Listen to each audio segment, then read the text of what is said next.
seguida também vamos ler Romanos capítulo 12. Vamos ler aqui Isaías primeiro, meus irmãos. Isaías capítulo 43, versículo de número 2. Encontrou, diga amém. Isaías 43, 2. Diz assim a palavra de Deus: quando passares pelas águas, estarei contigo, e quando pelos rios, eles não te submergirão. Quando passares pelo fogo, não te queimarás, nem a chama arderá em ti. Agora abra a Bíblia, livro de Romanos, Novo Testamento, capítulo 12. Romanos, capítulo 12, versículo 12 da palavra de Deus.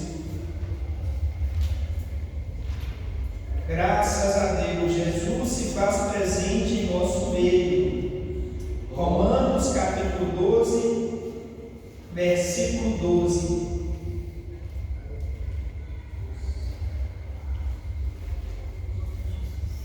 Glórias a Deus. Quem encontrou, diga amém.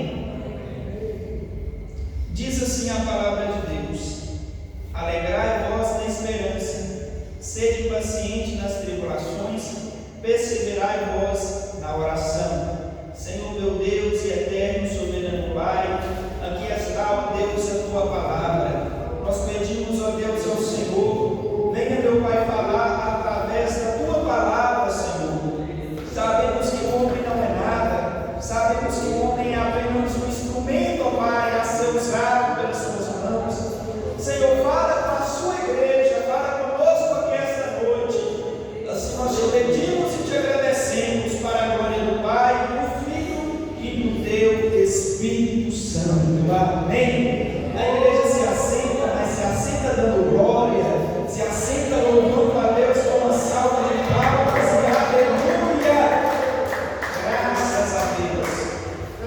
Querida igreja, hoje eu trouxe aqui duas passagens, uma passagem no Antigo Testamento e outra no Novo Testamento. A primeira passagem em que nós lemos aqui é uma promessa a qual Deus faz à sua igreja.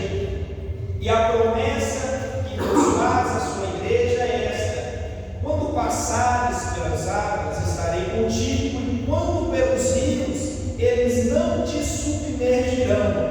E quando passares pelo fogo, a chama não te queimará. Queridos irmãos, todos nós sabemos, não é nenhuma novidade para nós, que sempre ao decorrer da nossa peregrinação aqui nesta terra, vamos passar por rios, vamos passar por turbulências, vamos passar por vendavais, vamos passar por fornalhas, por fogueiras, vamos passar por dificuldade. Salmista Davi, já nos seus dias, sabendo dessa verdade, ele disse: muitas são as aflições dos justos, mas o Senhor os livra de todas elas.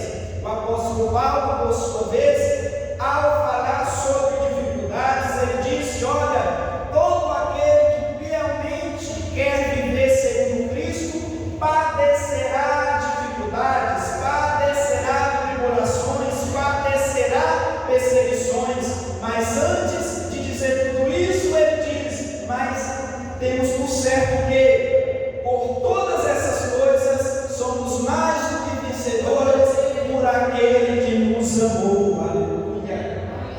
Queria chamar a atenção da igreja para meditar aqui no versículo 2 do capítulo 43 de Isaías.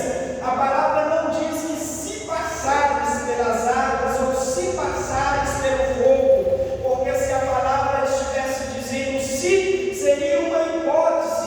A igreja de Jesus poderia passar pelas dificuldades, como também ela não poderia passar. Mas se a Bíblia está dizendo, quando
passa por dificuldade na luta com um ente querido da sua família. Às vezes eu posso estar falando com alguém aqui que passa por um momento de enfermidade, e você é crente, você é um servo de Deus, e às vezes se pergunta a si mesmo: ora, eu busco a presença de Deus, ora, eu estou buscando e estou sempre na presença de Deus, mas por que eu estou passando tanta prova? Mas por que eu estou passando tanta dificuldade? Mas por que isso veio de repente em minha vida?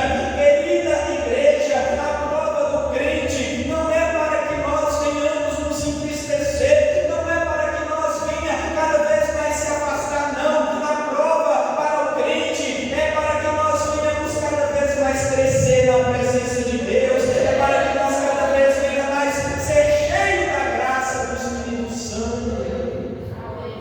Cada vez que um cristão passa por dificuldade, passa por prova, é um jeito de Deus nos dizer da seguinte maneira: olha, esta luta que você está passando é para que eu venha moldar você. Essa luta que você está passando é simplesmente para que eu venha lhe moldar, para que eu venha ligar aquela peça daquele vaso que está quebrado, porque se eu derramar o meu azeite, o azeite vai passar entre as fitas e a unção vai ser derramada. E essa dificuldade que você está passando é simplesmente para me ajudar as peças quebradas, é para que aquela fornalha venha endurecer o vaso que está lá dentro, e quando aquele vaso sair daquela fornalha, quando aquele fogo provar aquele vaso vai estar cada vez mais firme, aquele vaso cada vez vai ficar mais forte, e o oleiro divino vai derramar unção, azeite sobre aquele vaso, e aquele vaso que outra hora deixava que a unção saísse pelas fitas, agora não vai sair mais, porque você foi aprovado, você passou pela prova, você passou pela dificuldade, e ainda assim não esqueceu de dar glória a Deus. Glórias a Deus. Nós vamos passar por dificuldades, mas essas dificuldades são para nos provar. E o apóstolo Paulo, em livro de Romanos, capítulo 12, versículo 12, ele nos dá 3 instruções para que nós venhamos ser vasos aprovados diante da fornalha da aprovação do nosso Senhor. Quais são essas 3 instruções que o apóstolo Paulo dá à igreja em Romanos? Primeiro, alegrai-vos nas tribulações. Primeiro tópico aqui do capítulo 12, versículo 12, o apóstolo Paulo diz: alegrai-vos. Nós necessitamos alegrar, porque só mediante a tribulação é aonde a gente tem que ter uma esperança viva que vamos atravessar, que vamos vencer. Ele diz: nós temos que alegrar, nós temos que ter esperança. Irmãos, quantas pessoas perderam as suas esperanças? Quantas pessoas questionam a Deus: mas Deus, eu sou uma filha do Senhor, eu sou um filho do Senhor, e por que eu estou com essa enfermidade que parece que não quer me abandonar? Por que eu estou sofrendo com meu filho? Por que eu estou sofrendo com a minha filha? Por que eu estou sofrendo com esse ente querido de dentro da minha casa? Detalhe: eu sou servo do Senhor, eu sou serva do Senhor, a minha casa pertence ao Senhor, e eu estou passando por essa dificuldade.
enfrentando é se alegrando no Senhor. Sabe qual é a melhor forma de você vencer essa tempestade de luta que está sobre a sua vida? É glorificando o Senhor. Sabe o melhor jeito, a melhor maneira de você passar triunfante com a cabeça erguida?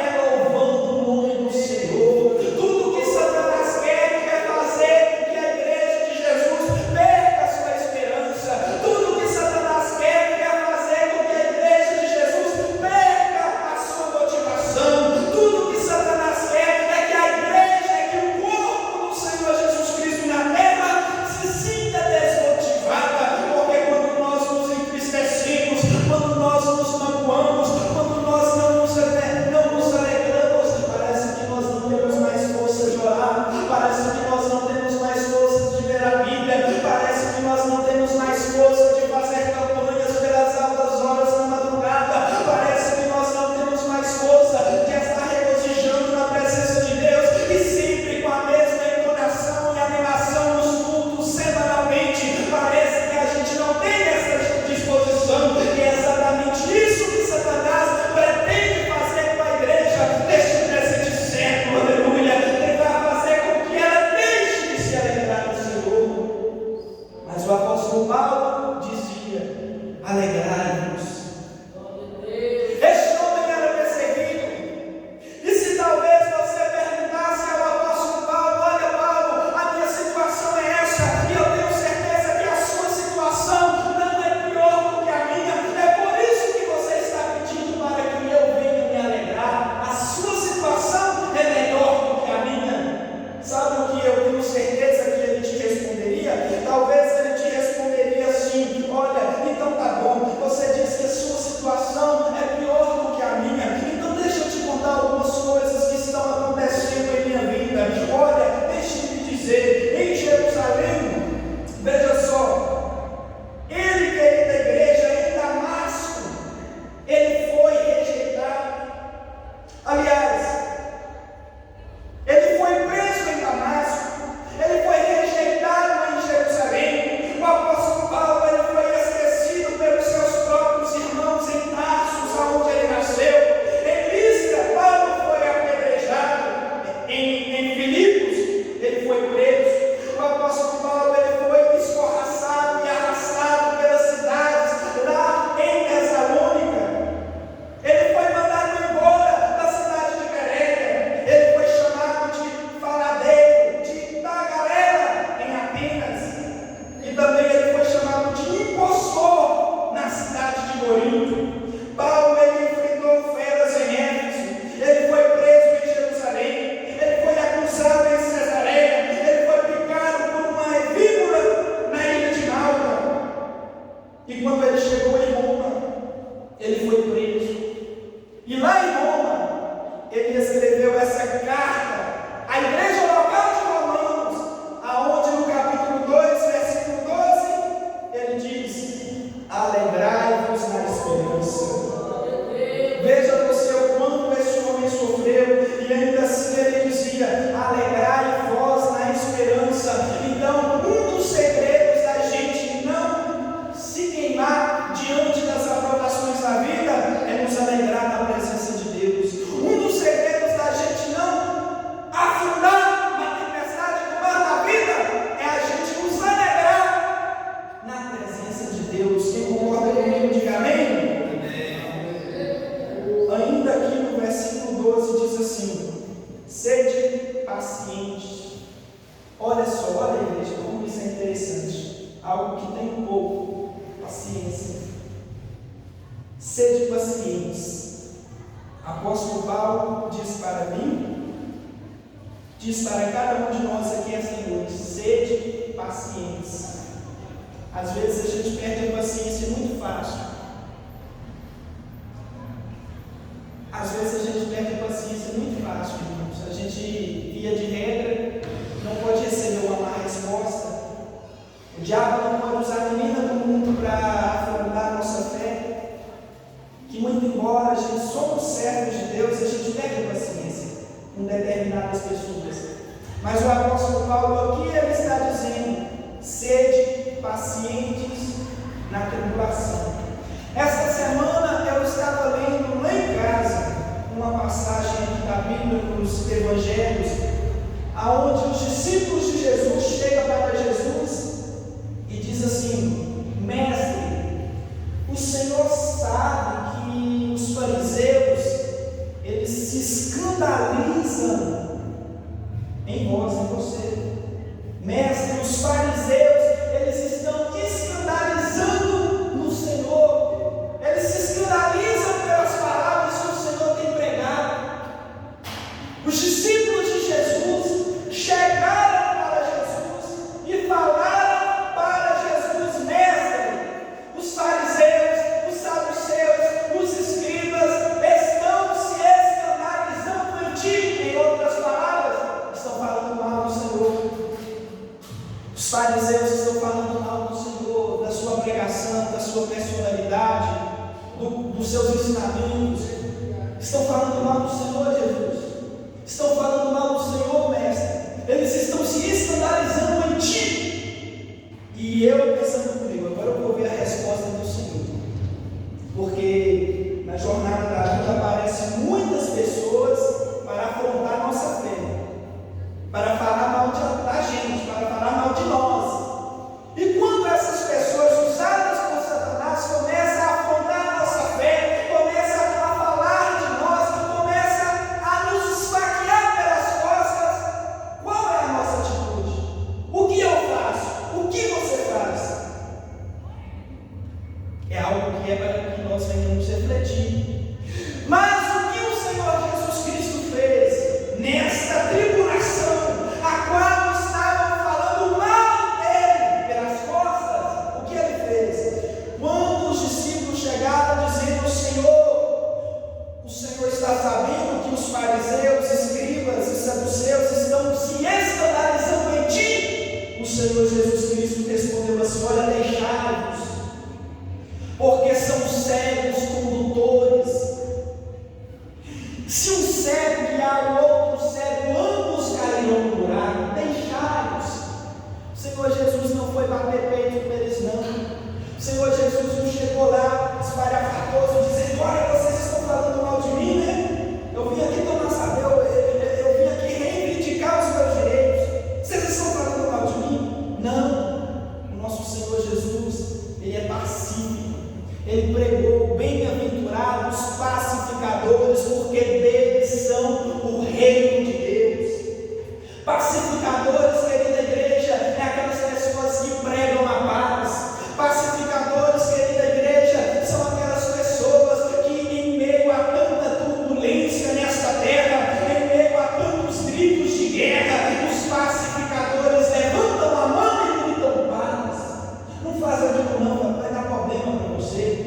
Alguém chega para nós: mas quando eu ver aquele ciclano, quando eu ver aquele Betlano, eu vou pegar ele, eu vou acabar com ele. E o pacificador, ao escutar uma coisa dessa: não faz isso não, vai dar problema.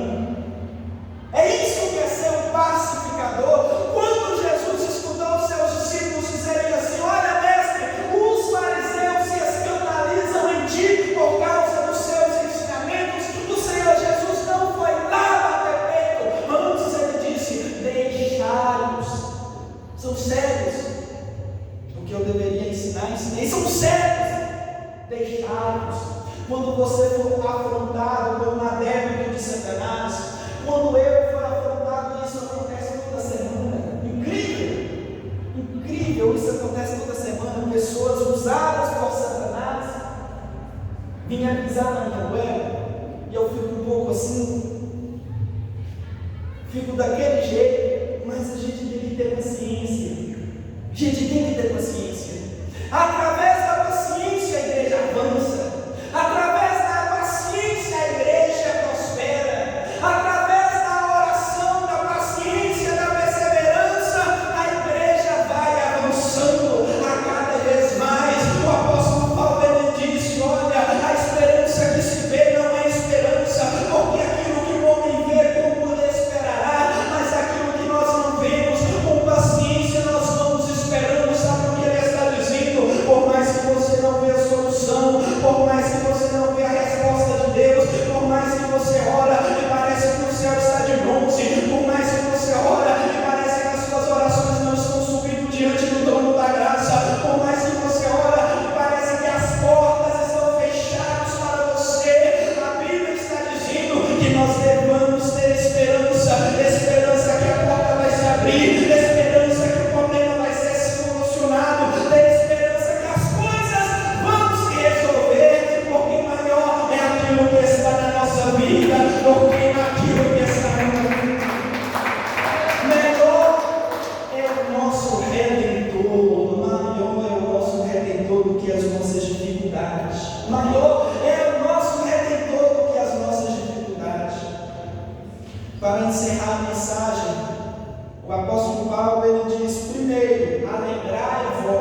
perseverai na o que, igreja?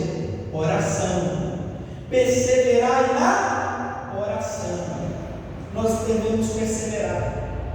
Por mais que nós venhamos nos alegrar, por mais que a gente venhamos ter paciência, a gente não pode confiar na nossa própria força. A gente não pode confiar na nossa própria força. Em livro de Jeremias, se não me falha a memória, onde está escrito assim: olha, maldito é o homem que confia no homem. Alguns irmãos falam: irmão, poderia até confiar em você, mas como a Bíblia está dizendo maldito o homem que confia no homem, então não posso confiar no irmão. Mas o irmão é gente boa, o irmão é muito gente boa, mas pela Bíblia eu não posso confiar. Não é isso que a Bíblia está querendo dizer. A Bíblia não me pede para deixar de confiar no pastor Zezinho, que é o meu pastor, presbítero, dirigente. A Bíblia não me pede para deixar de confiar no pastor Laurinho, na irmã Cássia, na irmã Mimaí, no nosso irmão Elbert. Quando a Bíblia diz maldito o homem que confia no homem, não é eu deixar de confiar no meu próximo. Quando a Bíblia diz maldito o homem que confia no homem, ela quer dizer maldito o homem que confia em si mesmo. Mas por que isso, pregador? Porque logo embaixo ela vem explicando assim: e faz da carne o teu braço, e aparta o teu coração do Senhor. Maldito o homem que confia em si mesmo, que faz da sua carne o seu braço, e aparta o seu coração do Senhor. Quando nós, em algum momento da nossa vida, deixarmos de orar, sabe o que nós estamos dizendo? Eu confio na minha própria força. Quando nós deixarmos de ter um devocional em casa, porque muito embora somos cristãos, muitos de nós temos aquele devocional na igreja, orar, e vai, e é uma bênção, a gente devemos orar. Mas há pessoas que buscam a Deus apenas no templo e se esquecem do seu devocional em secreto com Deus em casa. Essas pessoas estão dizendo: eu confio em mim mesmo. Mas a palavra diz: bem-aventurado é aquele que confia no Senhor. Quando nós começamos a perceber que nós somos pó e cinza, quando nós começamos a perceber que sem a presença de Deus nós não faz, sem a presença de Deus nós não avança, sem a presença de Deus nós não progride, sem a presença de Deus nós não prospera, sem a presença de Deus nós não temos a vitória, sem a presença de Deus nós não vamos conseguir alcançar muitas das nossas metas. O que é que nós fazemos? A gente começa a orar, a gente começa a dizer: Senhor, eu não sou nada, Senhor, eu sou pó e cinza, Senhor, eu sou pequeno demais, Senhor, eu sou frágil demais, Senhor, me ajuda a alcançar a minha bênção. Nós começamos a buscar a presença de Deus, colocamos completamente a nossa dependência em Deus, e só assim nós obteremos sucesso, porque nosso Deus é o Deus que responde a orações dos seus fiéis. Jesus, na parábola do monte, nas bem-aventuranças, ele disse: bem-aventurado vós, pobres de espírito, porque de vocês é o reino do céu. Pobre de espírito é aquela pessoa que, quanto mais orar, quanto mais buscar, quanto mais trazer para Deus, mas ele acha que é pouco. Eu orei meia hora, foi pouco.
pensamento na cabeça hoje. Só Deus pode ter misericórdia. O serviço da gente é um. Eu creio em dias melhores, né? A gente não sabe o dia da manhã